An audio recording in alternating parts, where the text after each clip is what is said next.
Hello, Ingrid. How are you? Wonderful. How are you? Fine, thank you. Ingrid, I think it will be good to start from your background and how you engaged with the innovation ecosystem because you are now Chief Innovation Officer, and this is really an interesting and a very trendy uh, position in the entrepreneurial ecosystem of the world. And you are, by the way, a medical doctor originally. Your doctorate is not. I mean, you spent Yeah. 5 more years than other doctors to get this title. And so, could you please give some a little bit information about your background? Then we talk more about the course. Oh, sure. So, yes, I started my career as a physician, clinician, and researcher, 15 years in academia. And then I felt a need to learn some of the elements that an MBA could actually bring to a career in academia. So I did my MBA in executive MBA, actually in policy management. That was after 20 years after I graduated medical school, and then after that, I still felt that it was important to get a certification in entrepreneurship and innovation, in addition to several other certifications, because each of them brought additional value to what we can do in an entrepreneurship ecosystem.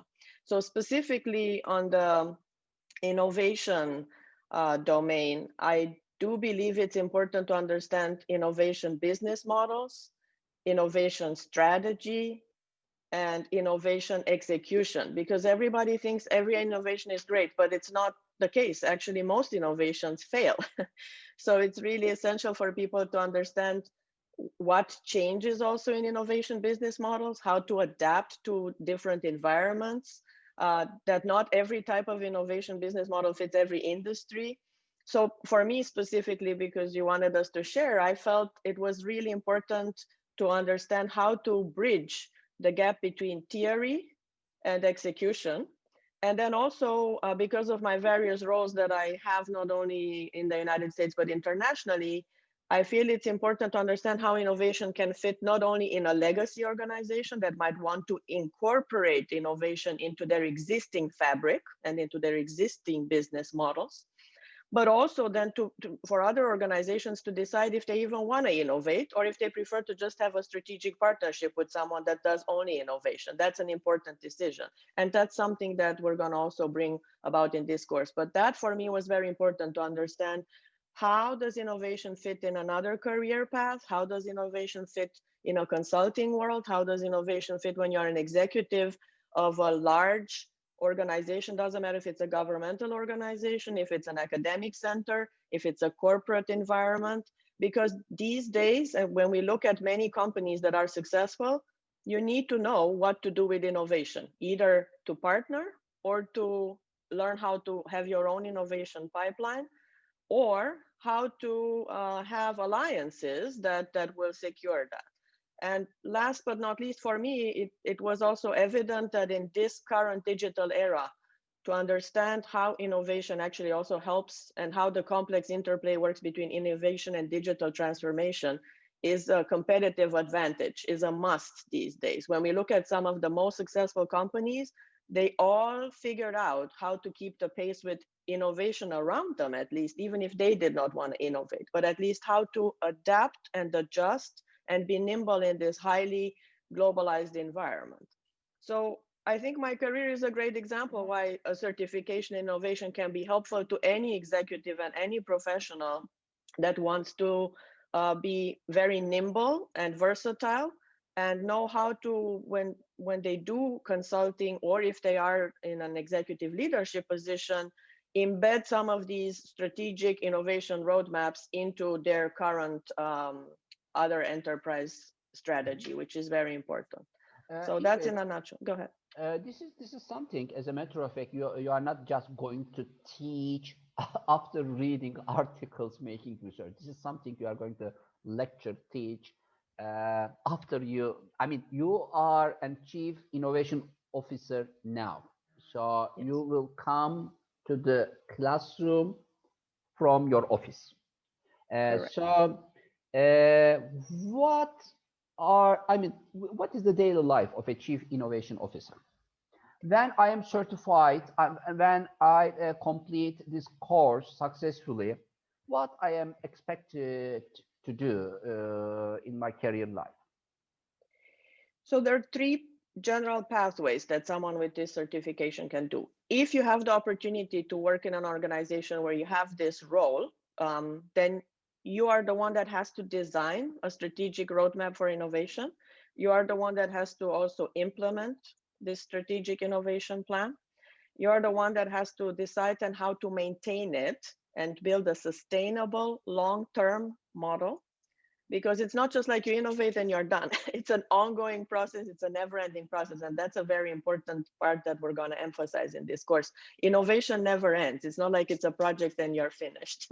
It's a continuous, ongoing ecosystem, kind of 360 model at any given time.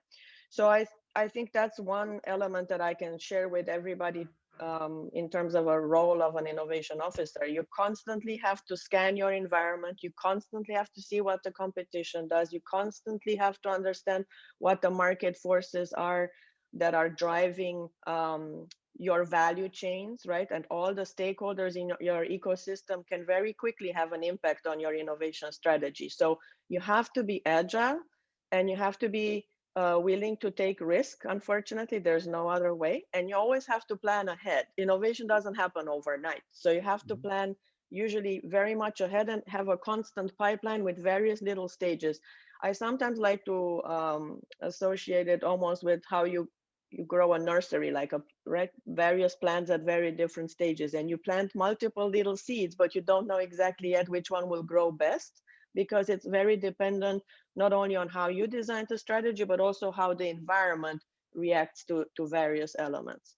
The second, yeah, go ahead. Mhm. Yeah, please. Second one. No, because you mentioned, like, so if someone does not have the opportunity to be an executive, it's very helpful in a consulting role. I often Mhm. am asked to advise other companies if they should even have their own innovation enterprise within their organization, if they should just have a partnership. That's a very Mhm. important decision, and understanding how to assess that in an organization, if that organization is ready to have their own innovation embedded into their fabric, or if they need a separate venture arm that focuses only on innovation, or if they are not even ready for that and maybe they just need to partner with someone and that's it, Mhm. or acquire another company. So understanding, doing that feasibility analysis is also something very important, that when you have this certification, you are able to bring that value to other organizations.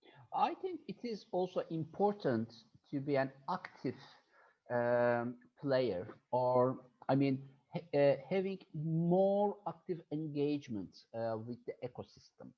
And innovation ecosystem is not only, including scientists. It is including angel Yeah. investors, incubation centers, universities, techno parks, the research centers, VCs, startups, and so it is really including almost all players of the entrepreneurial ecosystem.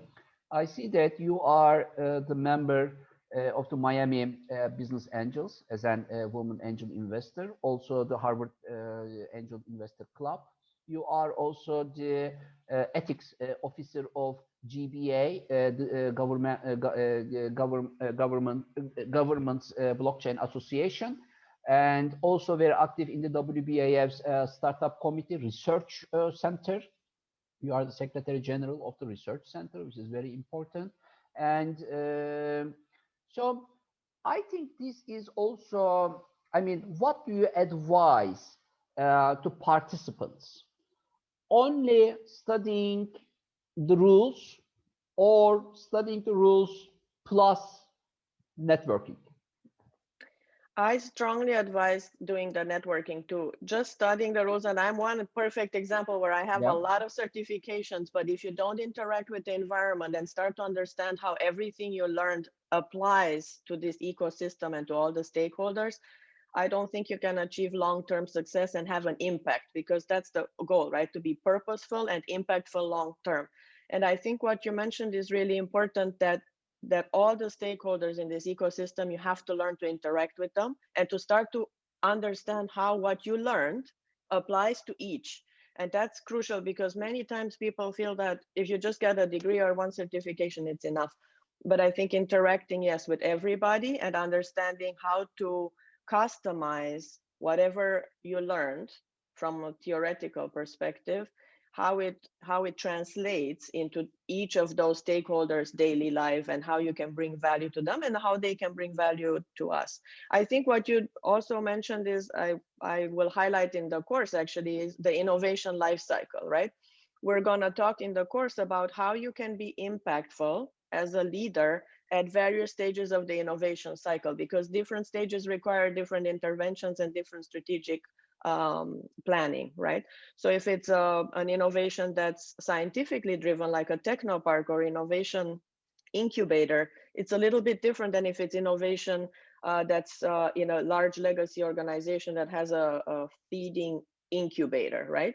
That is much more focused to innovate, but focused on their current business model. So in the course, we're going to talk about how to incorporate innovation into various existing business models, or if you want to be totally disruptive, to develop completely new business models that are much more modern. The other part I wanted to touch on, you mentioned in this new environment, in understanding how innovation fits with digital transformation is really important, and the differences. And in the course, we're going to highlight that because everybody feels sometimes that they're synonymous. Digital transformation and innovation are not identical. They're closely related. Sometimes one can lead to the other, but they're not identical. And understanding that is really important. Yeah. Maybe it will be good to share the course content with Sure. participants, and let's see what the course is including. While you are sharing, I just want to tell a little bit about what will happen after the course, because I think there's a proficiency test, and after this Yes. test, they will be certified as chief innovation. Yeah, please, you can Are see. you able to see the screen? Yes, exactly. Perfect. So the way the course is structured is we start with some of the latest innovation trends, because I think it's important for everybody to be on the same page, to be in tune with some of the latest technology trends, economic trends, as well as human capital trends that we're witnessing. And more importantly, last but not least, cultural trends. All of them impact innovation, very important. And we'll highlight that it's a bidirectional complex relationship, not a unidirectional relationship. Then during the next module, we'll talk about what are some of the key elements when designing a successful innovation strategy. Because everybody thinks you can just do innovation and all you need is implement technology, and that's not the case. So we're talking here very detailed about what are elements of success when you design an innovation strategy. And then also how you harmonize that innovation strategy with the rest of the whatever your enterprise is strategy. If you're a government agency, if you're a techno park, if you're an academic center, if you're a corporation of any kind, you want to understand how they work together synergistically. And then last, the next module is methodologies and techniques for implementing, because just designing is not enough. And that's where a lot of them fail. It's very important to understand how to implement and how to customize that implementation to each industry, and how that specific implementation will impact all other domains in your corporation or enterprise, whatever it is, which is one of the most frequent reasons why innovations fail. Everybody just focuses on a project as opposed to think about it holistically and how the innovation business model will fit with everything else. You can't have a completely dichotomous planning process. And then, very important, the modern innovation business models. Many times people try to implement an innovative product or an innovative device, but forget that the business model has to adjust too. So there are several new business models that we'll highlight, and we'll go one by one so that people get very comfortable when they graduate this course to deploy them. And then again, we highlighted just a few minutes ago how do you build an innovation pipeline? Because if you just innovate and implement one project now, in a few months, you'll already be behind compared to everybody else. So you want to make sure you have an ongoing process. And how do you set yourself up for that from a financial perspective, from a marketing perspective, from a human resources perspective? So we're going to talk about all the other domains that are relevant in order to build this pipeline. And also how to manage that pipeline in terms of discarding innovation processes that you think are not going to make it. So having the strength to also say no and close projects is very important. Many times people cling to certain ideas and products. So agility is key, and we're going to highlight that a lot through the course, that you have to be agile and disruptive sometimes, and even disruptive with yourself as a leader. So otherwise it doesn't work long term. And then we're going to talk about the differences between agility and disruption. You don't, again, they're not synonymous. They are sometimes related, but you can be agile without being disruptive, and you can be disruptive without being agile. So we'll highlight that a lot, because these days they cause a lot of trouble, and a lot of innovations fail because of that. And then we're going to focus in module 7 on the innovation ecosystem, which I think is even more relevant now than it's ever been. We have a lot of new innovation models, but also a focus on purpose, impact, and how to be an exponential leader in building an innovation ecosystem. And when we say exponential, we mean that we live in an era where a lot of industries converge, and being able to manage an innovation ecosystem as a certified innovation officer, you need to be very comfortable to handle multiple domains. So you need to have a lot of technology acumen, a lot of financial acumen. You need to have very high digital fluency as well. So it's the first time in history where we noticed that this exponential convergence of technologies and multiple industries is really important in leading an innovation ecosystem. So that's like at very high level, kind of how the course is structured, but we're going to give examples throughout of companies that have made mistakes and did not recuperate, or companies that made mistakes and were able to revise. And then we also will give examples of companies that have succeeded. And it's always very interesting to learn from others how to do it better. And then we also talk a lot about elements of success. I think after this COVID issue, now expectations of citizens from municipalities are more about living in a smart city, because this is what is promoted now. I mean, don't touch money, use digital money. Don't touch anywhere, and don't keep your social distance, etc. So now smart cities will be very, very important, I think, in post-pandemic times. And I think this course is also fitting very well with the needs of municipality administrations. I think every municipality, every city administration in the world should have a chief innovation officer if they want to convert their cities to smart city. Isn't it, Ingrid?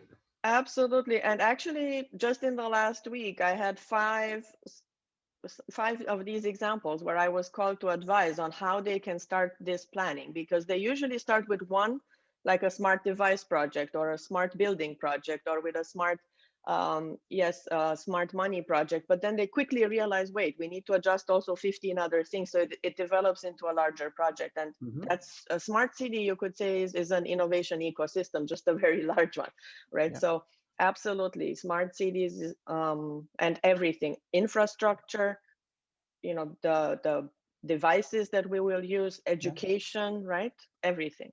And by the way, it seems this program is for, let's say, for people who want to take a role in institutions, in companies, it seems. But in reality, I think startups, entrepreneurs can also benefit from this program. Yes, they may not become a chief executive officer, but they need this knowledge and experience and case studies, I think, isn't it? Because if they don't innovate, they cannot compete and they cannot raise smart finance from investors. If there is innovation, smart finance is available. Exactly. The focus for entrepreneurs is a little different, but the content is the same. They're very interested in learning how to manage their innovation pipeline from a financial perspective, from a human resources perspective, because they usually neglect those. So when we look at startups that fail, it's usually that they miscalculate certain requirements, either human capital or not understand their competitive advantage or how to adjust their business model. So it's one or the other. So I would say absolutely they would love all the modules, but I think they will be very focused also on how to build an innovation ecosystem. Yeah. I've actually talked recently with a few entrepreneurial leaders who want to bring this type of course also to the angel investment network locally here as well. Yes. Could you please show the cover of these documents? Can you go Absolutely, on? Yes. So please go to WBA Business School website, wbs.wbaforum.org. Go to course contents part and download this document because it is downloadable, and please review it. By the way, you can also find another video of Dr. Vasiliu next to course contents part on the websites, and you can also hear more about the course. By the way, I think you have also a course in the executive development. Yeah, and electives. Yeah, well, yes. This one. Yes. Let's talk a little bit about this. Yes, executive development courses. I think you are teaching the. Yeah. I teach the leadership in the digital era. Yes, yes. And this is. Yeah, this is very interesting because we had a great demand to this online roundtable leadership in the digital era. So I think it will be good. You had moderated this session, and maybe it will be good also participants to find this video on the YouTube and watch it. What are you teaching here? Yeah, and just to echo your comments, this is actually the most frequent request this year out of all the webinars that I do for most of the organizations that I work with internationally. Number one topic, even highly experienced leaders that felt very comfortable until now, they wanted to understand how they need to adjust to the digital era, because it's not always very clear to everybody what they need to adjust and what they can keep that still works very well. So what we'll address in this course, again, this was an organic growth based on needs from leaders in all walks of life and all types of government, academia, corporations, international not-for-profit organizations as well. But what we'll focus is to understand if you have your natural characteristics to be a natural born digital leader, or if you need to just hire others that are very good and learn how to work with them. That's a very important distinction. Not everybody can be the perfect digital leader, but you can understand how to select a team that will help you succeed. That's a very first step.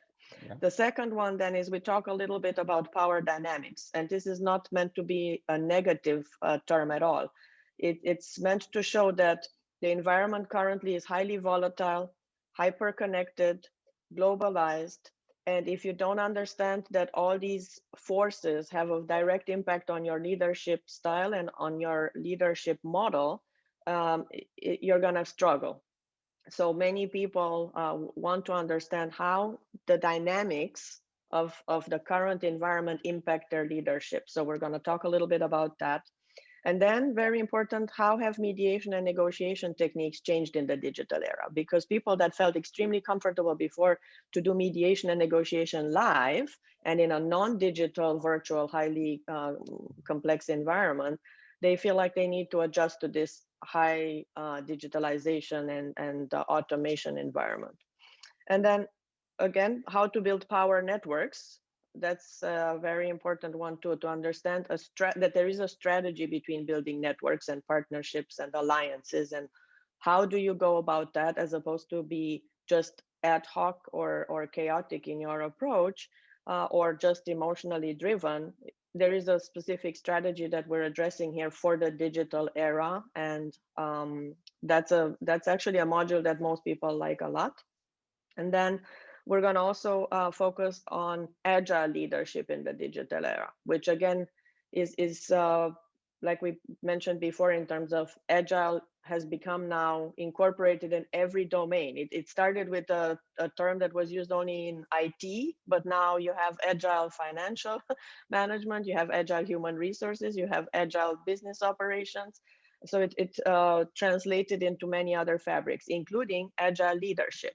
So leaders used to be able to design their strategy once every year and be comfortable with just doing their financial projections once a quarter. That doesn't work now in this environment anymore. So in this module, we're addressing how you need to adjust in every single layer of your leadership style and in your business operations so that you can cope with this digital environment.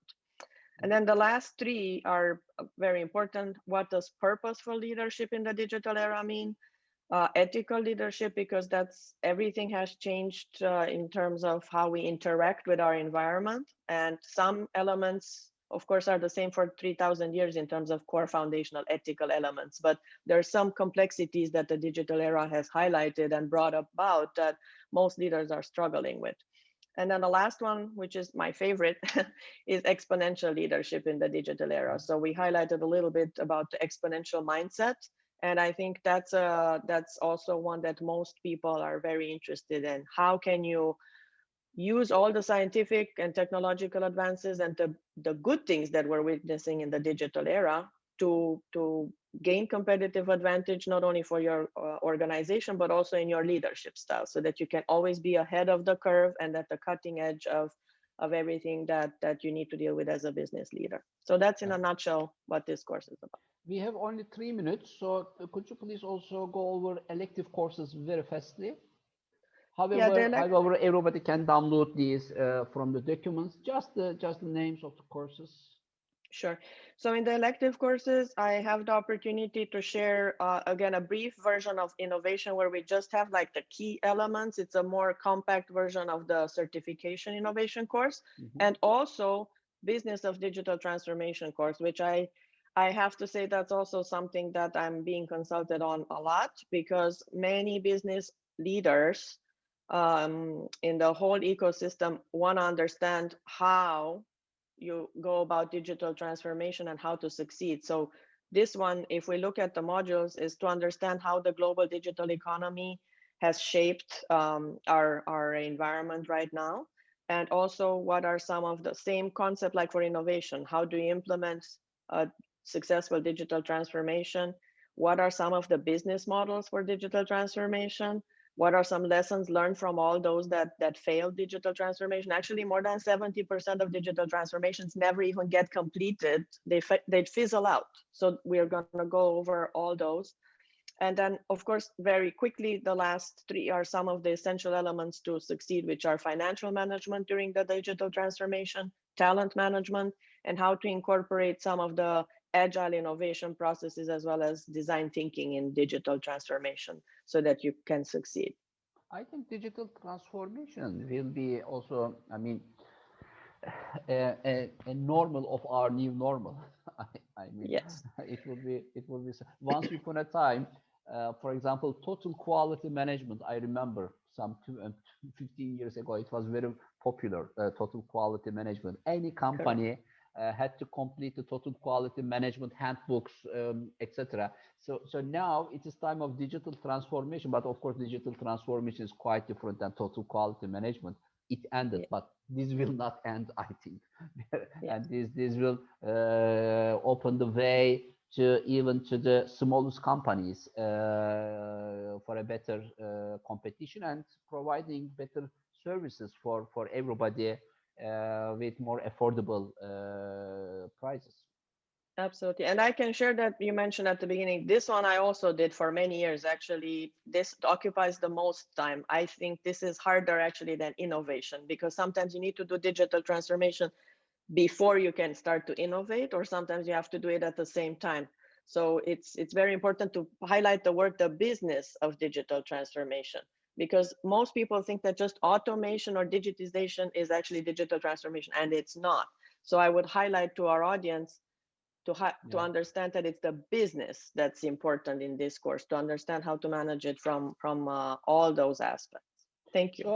So startups, entrepreneurs, business founders, Yes, uh, municipalities, the ministries, regional development agencies, governments, and also corporates, absolutely. executives, they can all benefit from these courses. Ingrid, thank you very much for Thank you joining for the us. opportunity.